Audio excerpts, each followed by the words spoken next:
This is the Sensational People Horror Stories Podcast.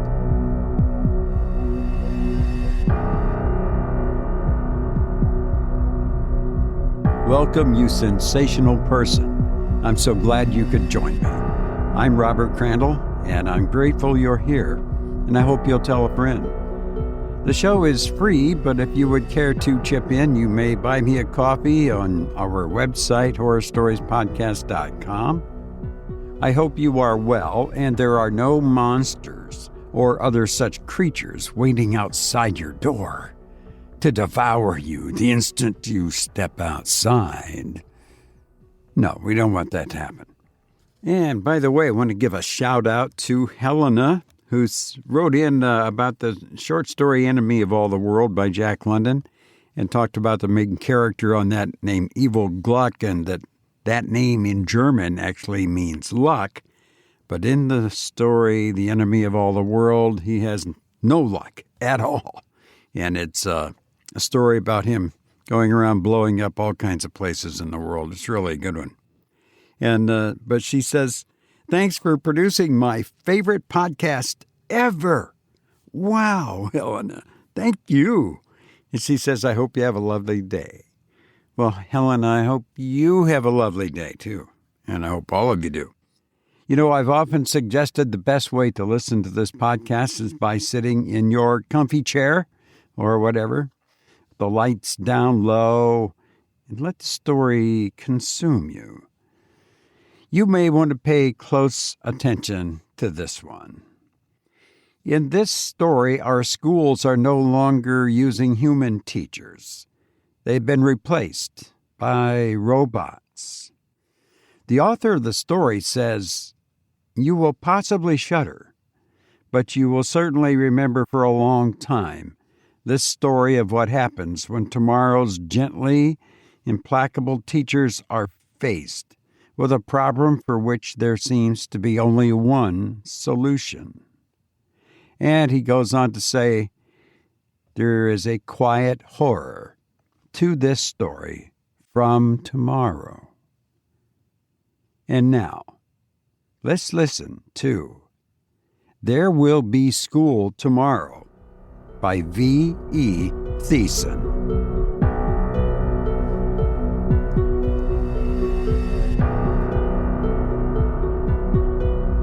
Evening had begun to fall.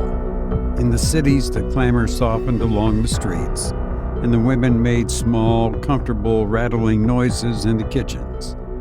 Out in the country, the cicadas started their singing, and the cool smell began to rise out of the earth. But everywhere, in the cities and the country, the children were late from school. There were a few calls, but the robotic telephone devices at the schools gave back the standard answer: "The schools are closed today. If you will leave a message, it will be recorded for tomorrow." The telephones between houses began to ring. "Is Johnny home from school yet?" "No." "Is Jane?" "Not yet. I wonder what could be keeping them." "Something new, I guess." "Oh, well, the robot teachers know best. They'll be home soon." "Yes, of course, it's foolish to worry." The children did not come. After a time, a few cars were driven to the schools. They were met by the robots. The worried parents were escorted inside, but the children did not come home. And then, just as alarm was beginning to stir all over the land, the robots came walking. All of the robots from the grade schools and the high schools and the colleges, all of the school system walking with the robot teachers saying, "Let us go into the house where you can sit down." All over the streets of the cities and the walks in the country, the robots were entering houses. "What happened to my children?" "If you will go inside and sit down." "What happened to my children? Tell me now." "If you will go inside and sit down." Steel and electrons and wires and robotic brains were inflexible. How can you force steel to speak? All over the land, the people went inside and sat nervously, waiting for an explanation. There was no one out on the streets. From inside the houses came the sound of surprise and agony. After a time, there was silence. The robots came out of the houses and went walking back to the schools. In the cities and in the country, there was the strange and sudden silence of tragedy. The children did not come home. The morning before the robots walked, Johnny Malone, the mayor's son, bounced out of bed with a burst of energy. Skinning out of his pajamas and into a pair of trousers, he hurried barefooted into his mother's bedroom. She was sleeping soundly, and he touched one shoulder hesitantly. "Mother!" The sleeping figure stirred. His mother's face, still faintly shining with hormone cream, turned toward him. She opened her eyes. Her voice was irritated. "What is it, Johnny?" "Today's the day, Mommy, remember?" "The day?" Eyebrows raised. "The new school opens. Now we'll have robo-teachers like everyone else. Will you fix my breakfast, Mother?" "Amelia will fix you something." "Ah, Mother, Amelia's just a robot. This is a special day, and I want my daddy to help me with my arithmetic before I go. I don't want the robo-teacher to think I'm dumb." His mother frowned in deepening irritation. "Now there's no reason why Amelia can't get your breakfast like she always does. And I doubt if it would be wise to wake your father. You know he likes to sleep in the morning. Now you go on out of here and let me sleep." Johnny Malone turned away, fighting himself for a moment, for he knew he was too big to cry. He walked more slowly now and entered his father's room. He had to shake his father to awaken him. "Daddy! Wake up, Daddy!" "What in the devil? Oh, Johnny!" His father's eyes were sleepily bleak. "What in the thunder do you want?" "Today's the first day of robo-teachers, and I can't work my arithmetic. Will you help me before I go to school?" His father stared at him in amazement. "Just what in the devil do you think robo-teachers are for? They're supposed to teach you. If you knew arithmetic, we wouldn't need robo-teachers." "But the robo-teachers may be angry if I don't have my lesson."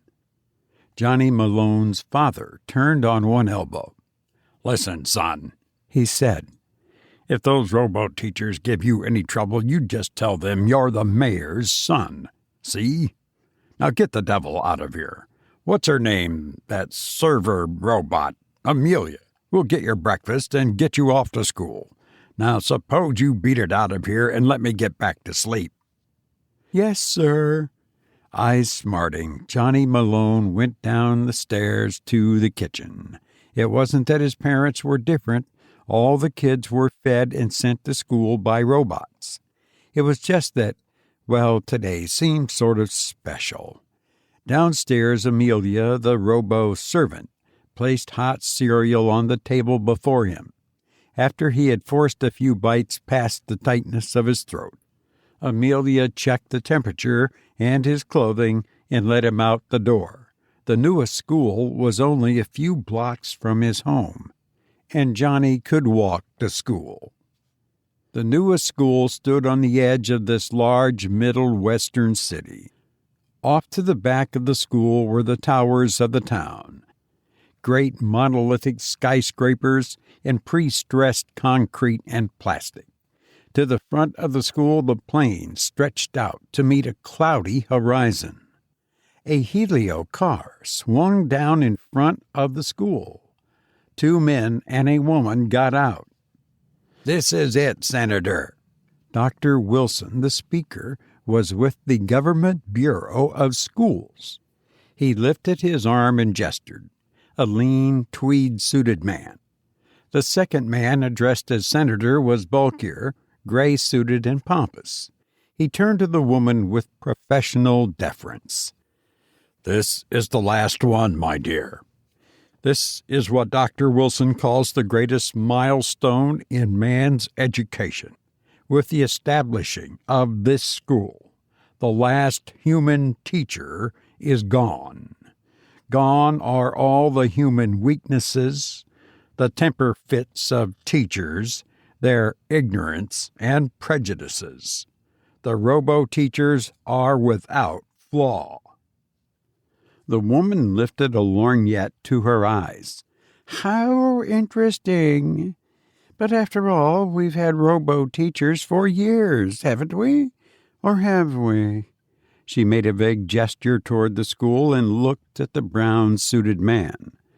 Yes, of course. Years ago, your women's club fought against robo-teachers. That was before they were proven.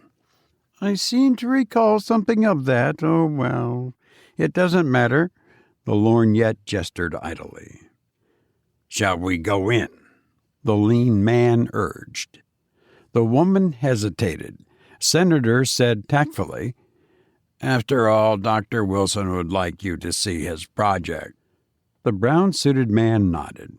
His face took on a sharp intensity. We're making a great mistake. No one is interested in educating the children anymore. They leave it to the robots, and they neglect the children's training at home. The woman turned toward him with surprise in her eyes. But really, aren't the robots the best teachers? Of course they are, but confound it, we ought to be interested in what they teach and how they teach. What happened to the old PTA? What's happened to the parental discipline? What's happened to... He stopped suddenly and smiled, a rueful, tired smile. I suppose I'm a fanatic on this. Come on inside.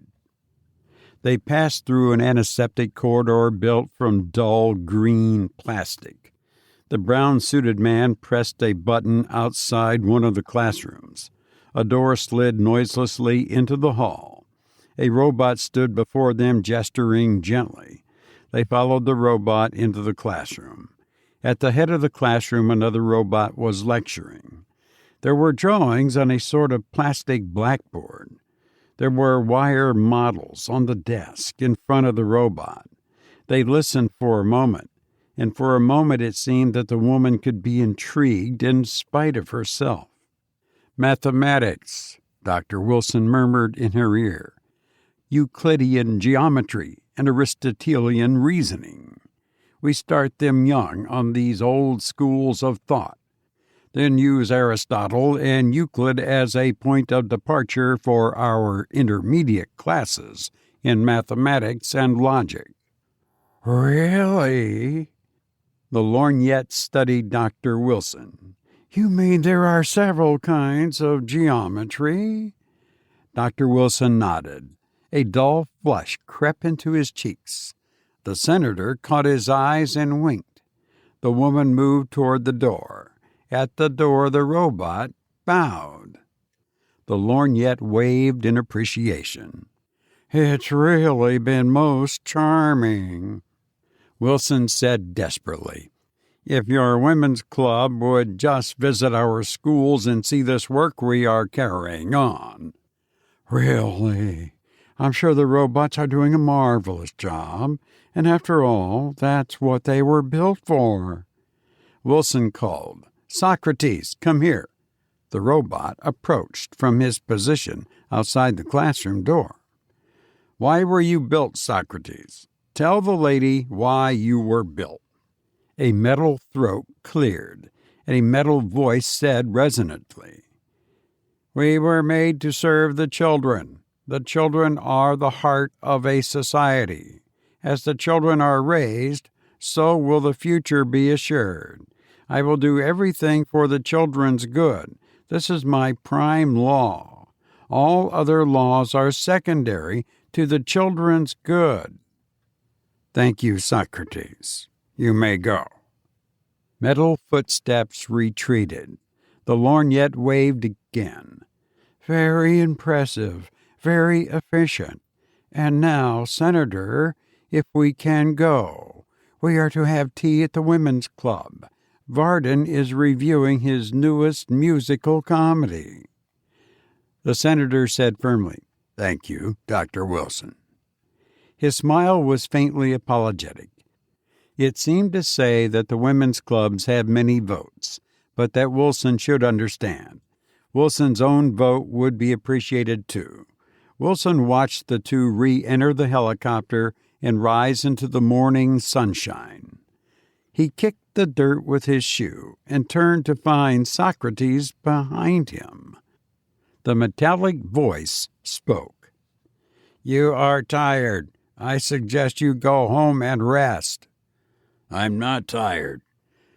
"Why can they be so blind, so uninterested in the children?" "It is our job to teach the children. You are tired, and I suggest you go home and rest." How can you argue with metal? What can you add to a perfect mechanism designed for its job and integrated with 100 other perfect mechanisms? What can you do when 1,000 schools are so perfect they have a life of their own, with no need for human guidance, and most significant, no failures from human weakness? Wilson stared soberly at this school, at the Colossus he had helped to create. He had the feeling that it was wrong somehow, that if people would only think about it, they could find that something was wrong. "You are tired." He nodded at Socrates. "Yes, I'm tired. I will go home." Once on the way home, he stared back toward the school with a strange unease. Inside the school, there was the ringing of a bell. The children trooped into the large play area that was enclosed in the heart of the great building. Here and there they began to form in clusters. At the centers of the clusters were the newest students, the ones that had moved here, the ones that had been in robot schools before. "Is it true that robot teachers will actually spank you?" "It's true, all right." "You're kidding. It's only a story, like Santa Claus or Johnny Appleseed. The human teachers never spanked us here." "The robot teachers will spank you if you get out of line." "My father says no robot can lay a hand on a human." "These robots are different." The bell began to ring again. Recess was over. The children moved toward the classroom. All the children except one, Johnny Malone, husky Johnny Malone, 12 years old, the mayor's son. Johnny Malone kicked at the dirt. A robot proctor approached. The metallic voice sounded. "The ringing of the bell means that classes are resumed. You will take your place, please." "I won't go inside." "You will take your place, please." "I won't. You can't make me take my place. My father is the mayor." The metal voice carried no feeling. "If you do not take your place, you will be punished." "You can't lay a hand on me. No robot can." The robot moved forward. Two metal hands held Johnny Malone. Johnny Malone kicked the robot's legs. It hurt his toes. "We were made to teach the children. We can do what is necessary to teach the children. I will do everything for the children's good. It is my prime law. All other laws are secondary to the children's good." The metal arms moved. The human body bent across metal knees. A metal hand raised and fell, flat, very flat, so that it would sting and the blood would come rushing, and yet there would be no bruising, no damage to the human flesh. Johnny Malone cried out in surprise. Johnny Malone wept. Johnny Malone squirmed. The metal ignored all of these. Johnny Malone was placed on his feet. He swarmed against the robot, striking it with his small fist, bruising them against the solid smoothness of the robot's thighs. "You will take your place, please." Tears were useless. Rage was useless. Metal cannot feel. Johnny Malone, the mayor's son, was intelligent. He took his place in the classroom. One of the more advanced literature classes was reciting.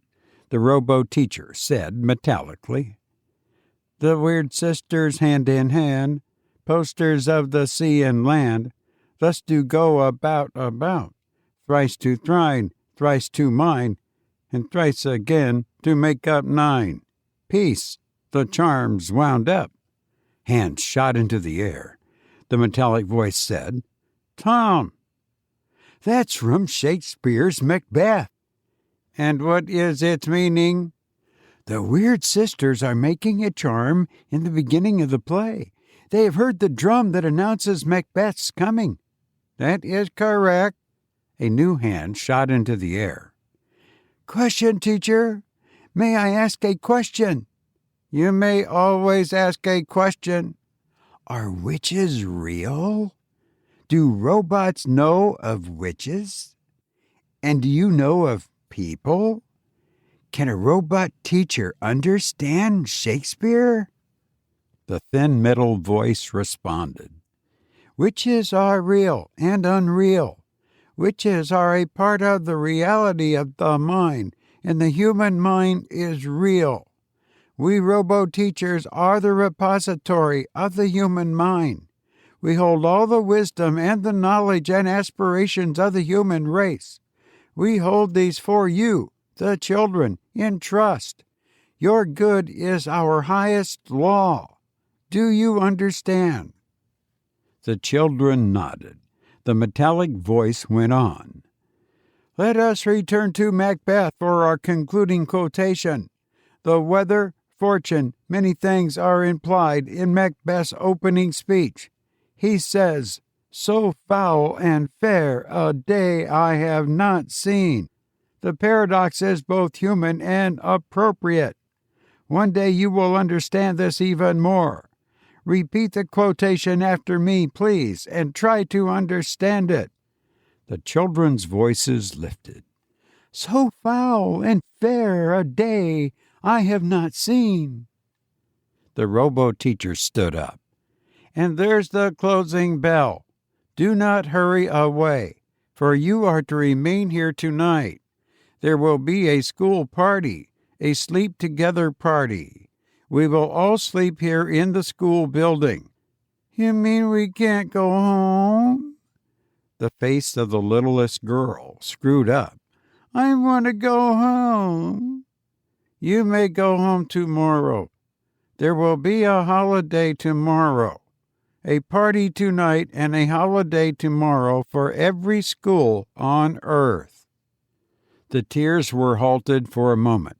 The voice was querulous. "I want to go home now."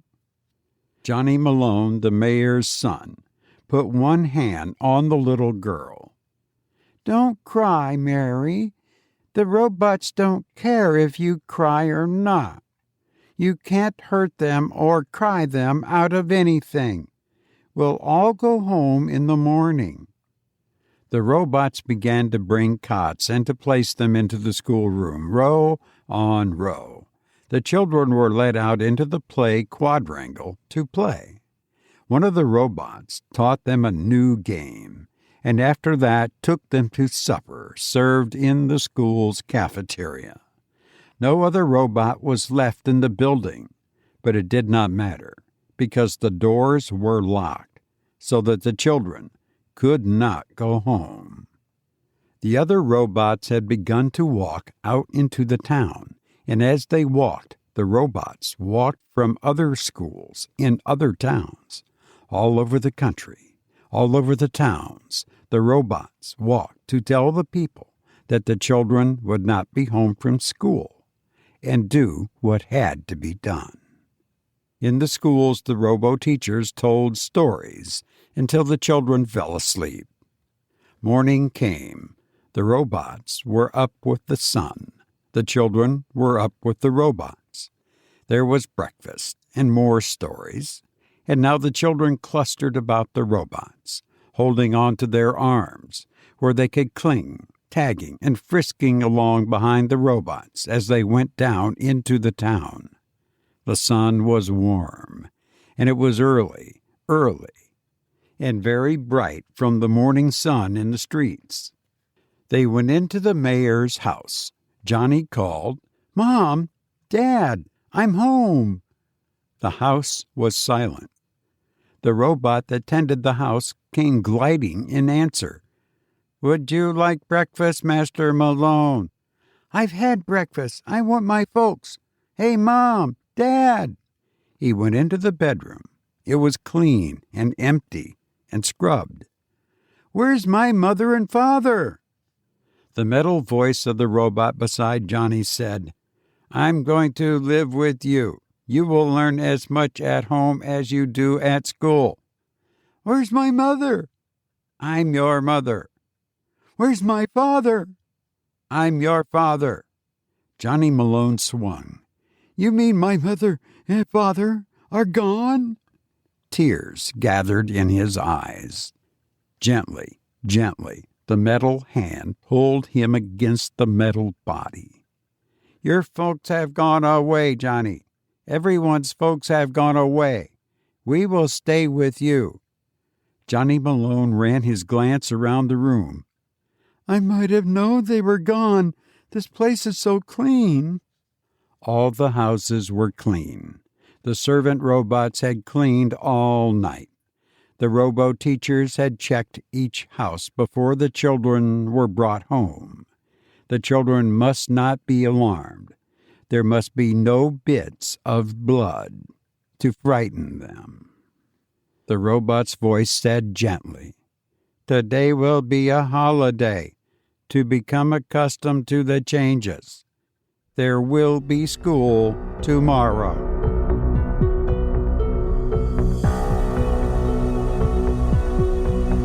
You've been listening to There Will Be School Tomorrow by V.E. Thiessen. Our quote for this episode comes from Mahatma Gandhi, who said, "You must be the change you wish to see in the world." I've enjoyed being with you, and now I must go. But I hope to be with you again soon. Please be well, and thank you for listening to me.